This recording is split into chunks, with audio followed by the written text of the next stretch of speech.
TDP Janasena BJP కూటమిలో సీట్ల పంచాయతీ రాజుకుంది. జనసేనకు ఇచ్చిన సీట్లు ఇస్తానంటున్న సీట్లలో లొల్లి మొదలైపోయింది.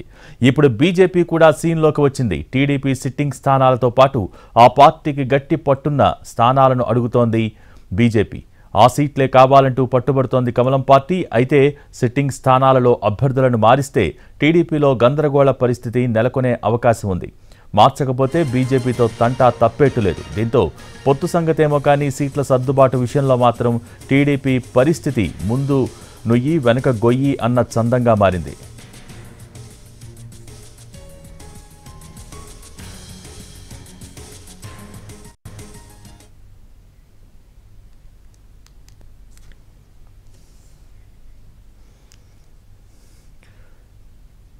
టీడీపీ జనసేన బీజేపీ కూటమిలో సీట్ల పంచాయతీ రాజుకుంది. జనసేనకి ఇచ్చిన సీట్లు ఇస్తానంటున్న సీట్లలో లొల్లి మొదలైపోయింది. ఇప్పుడు బీజేపీ కూడా సీన్లోకి వచ్చింది.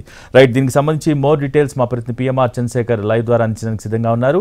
చంద్రశేఖర్, మొత్తానికి సీట్ల పంచాయతీ విషయానికి వస్తే కనుక సీట్ల సర్దుబాటుతో టీడీపీకి ఇబ్బందులు తప్పవన్న సంకేతాలు ఏమైనా ఉన్నాయా? ఏంటి పరిస్థితి, ఏంటి వాస్తవ పరిస్థితి?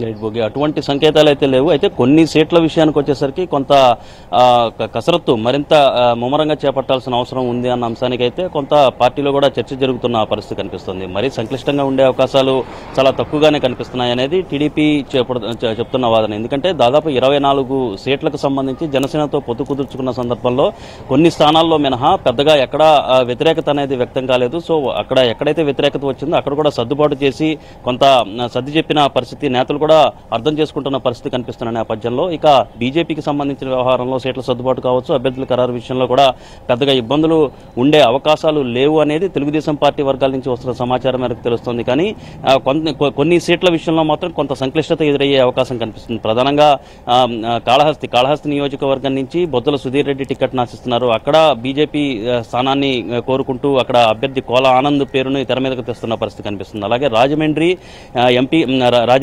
ఎమ్మెల్యేగా ప్రస్తుతం ఆదిరెడ్డి భవానీ ఉంటున్నారు. అక్కడ ఆ స్థానం సిట్టింగ్ టీడీపీ ఎమ్మెల్యే అక్కడ కొనసాగుతున్నారు. ఆ స్థానాన్ని ఆదిరెడ్డి వాసుకి కేటాయించారు ఇప్పటికే. సో అక్కడి నుంచి సోము వీర్రాజు పేరును ప్రతిపాదిస్తూ తెర మీదకు తీసుకొస్తుంది బీజేపీ. సో ఇటువంటి స్థానాలకు సంబంధించి అంటే సోము వీర్రాజుని రాజమండ్రి లేకపోతే రాజమండ్రి సరౌండింగ్స్ లో ఉన్న నియోజకవర్గాల్లో మాత్రమే ఆయన పోటీ చేస్తారు, లేకపోతే రాజమండ్రి ఎంపీకి ఆయన పేరును ప్రతిపాదించే అవకాశం ఉంటుంది. సో ఇటువంటి సంక్లిష్టమైన వ్యవహారాలు ఉంటాయి కాబట్టి ఒకవేళ రాజమండ్రి ఎంపీకి సోము వీర్రాజు పేరును ప్రతిపాదిస్తే తెలుగుదేశం పార్టీకి వచ్చే ఇబ్బంది పెద్దగా ఉండదు. కానీ రాజమండ్రి ఆ పరిసర ప్రాంతాల్లో కనుక సోము వీర్రాజు కేటాయించాల్సిన పరిస్థితి వస్తే మాత్రం కొంత సంక్లిష్టమైన వ్యవహారంగా మారే అవకాశం కనిపిస్తుంది. సో ఈ నేపథ్యంలో రాజమండ్రి అర్బన్ స్థానాన్ని టీడీపీ వదులుకుంటుందా అనేది చూడాల్సిన పరిస్థితి కనిపిస్తుంది. సో ఓవరాల్ గా ఇంకా క్లారిటీ రావాల్సిన సీట్లకు సంబంధించి ఎవరెవరు ఎక్కడెక్కడి నుంచి పోటీ చేస్తారన్న అంశానికి సంబంధించి కొన్ని నియోజకవర్గాల్లో క్లారిటీ రావాల్సి ఉంది. పి గన్నవరం కావచ్చు, Kaikaluru, Tadepalligudem, Pendurthi, Kakinada urban, Guntur east, west, Madanapalle, Kadiri, Kalahasti. So ఇటువంటి స్థానాలకు సంబంధించి ఎవరు ఏ పార్టీ పోటీ చేస్తుందన్న క్లారిటీ వచ్చేస్తే ఇక రెండో విడత అభ్యర్థులకు సంబంధించిన జాబితా మీద విడుదలకు దాదాపు రంగం సిద్ధమైందని చెప్పొచ్చు. సో ఈ నేపథ్యంలో రేపు చంద్రబాబుతో అలాగే పవన్ కళ్యాణ్తో విడివిడిగా బీజేపీకి సంబంధించిన జాతీయ సహసంఘటన కార్యదర్శి అలాగే బీజేపీ అధ్యక్షురాలు పురంధేశ్వరి భేటీ అయ్యే అవకాశాలు ఉన్నట్లుగా మనకి పార్టీ వర్గాల నుంచి అందుతున్న సమాచారం మేరకు తెలుస్తుంది. సో 1-2 రోజుల్లో క్లారిటీ వచ్చే అవకాశాలు కనిపిస్తున్నాయి భోగి.